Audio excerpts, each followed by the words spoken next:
Le droit, on en entend parler tout le temps. Mais au fond, qu'est-ce que c'est exactement? Et surtout, à quoi ça sert dans notre société? On va voir que ces fonctions nous touchent au quotidien, bien plus qu'on ne le pense. Allez, c'est parti. Pour commencer, faisons une petite expérience de pensée. Imaginons juste un instant un monde où il n'y aurait aucune loi, aucune règle du jeu. Comment ça se passerait d'après vous? Eh bien, la réponse est assez directe et pas très joyeuse. Ce serait le chaos. La loi du plus fort, tout simplement. Les conflits se régleraient par la force, par la violence. Bref, pas vraiment un endroit où on a envie de vivre. C'est justement pour éviter ça que le droit existe. Et voilà sa définition la plus simple et la plus importante. Le droit, c'est cet ensemble de règles qui a un double objectif: organiser la vie ensemble et faire en sorte que tout se passe de manière pacifique. C'est un peu le mode d'emploi de la vie en société.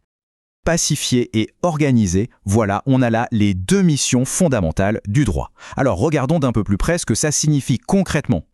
Pour bien visualiser la chose, on peut prendre une image. La mission de pacification, c'est un peu le rôle du pompier. Il est là pour éteindre les incendies, donc les conflits, et si possible les empêcher de se déclarer. Et la mission d'organisation, elle, c'est plutôt le boulot de l'architecte. Il dessine les plans, il construit la structure de nos relations sociales.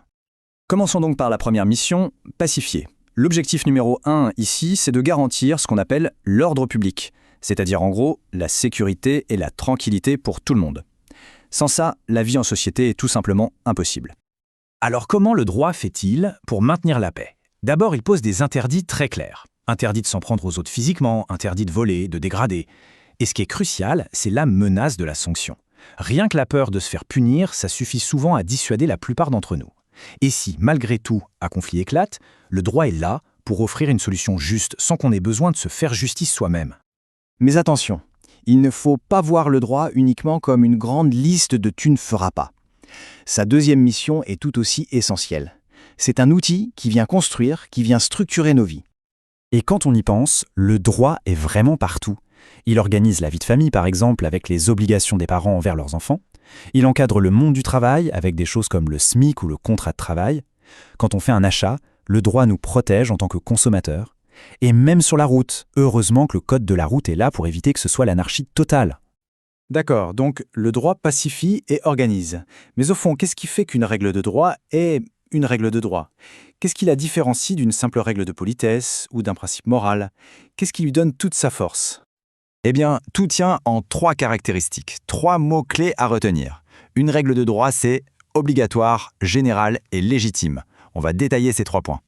Première caractéristique, la plus évidente peut-être, elle est obligatoire. Ça veut dire qu'on n'a pas le choix de la respecter ou non. Elle s'impose à tout le monde. Et ce qui la rend si impérative, c'est bien sûr la menace d'une sanction si on ne la respecte pas.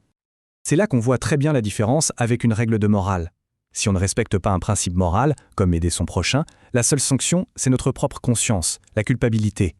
En revanche, si on grille un feu rouge, la sanction vient de l'extérieur, elle vient de l'État, une amende, un retrait de points.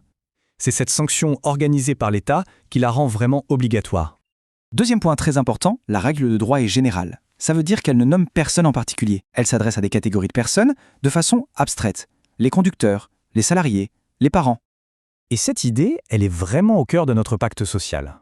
Ce n'est pas nouveau d'ailleurs. Déjà en 1789, la Déclaration des droits de l'homme et du citoyen le proclamait haut et fort, la loi doit être la même pour tous. C'est la base du principe d'égalité. Et le fait qu'elle soit écrite de cette manière, de façon générale et impersonnelle, c'est en réalité une formidable protection pour nous tous. C'est une garantie contre les décisions arbitraires, contre les discriminations. La loi ne fait pas de cas par cas, elle ne fait pas de favoritisme. On arrive à la troisième et dernière caractéristique. Pour qu'une règle de droit fonctionne, il faut qu'elle soit perçue comme légitime. Mais qu'est-ce que ça veut dire, légitime? Ça veut dire qu'on l'accepte, qu'on consent collectivement à lui obéir. Et pourquoi est-ce qu'on l'accepte? Eh bien parce qu'elle ne sort pas de nulle part. Dans une démocratie comme la nôtre, les lois sont discutées et votées par des représentants qu'on a élus, les députés, les sénateurs. Donc, en obéissant à la loi, c'est un peu comme si on obéissait à une décision qu'on a prise collectivement. C'est cette origine démocratique qui lui donne sa légitimité. Voilà, on a fait le tour. Toutes ces idées, on vient d'explorer. Pacifier, organiser, une règle qui est obligatoire, générale et légitime, tout ça nous amène à un concept final qui est absolument central, l'état de droit. L'état de droit, c'est vraiment la clé de voûte de tout le système. C'est un système où personne, mais alors absolument personne, n'est au-dessus des lois. Ni les citoyens, ni même l'État lui-même, ni celles et ceux qui nous gouvernent. La puissance publique doit respecter les règles qu'elle a elle-même créées. C'est la garantie ultime contre le pouvoir arbitraire. Alors pour finir, une petite question pour réfléchir. Parmi toutes ces règles de droit qui façonnent nos vies, du code de la route au respect de la vie privée, laquelle a le plus d'impact sur notre quotidien?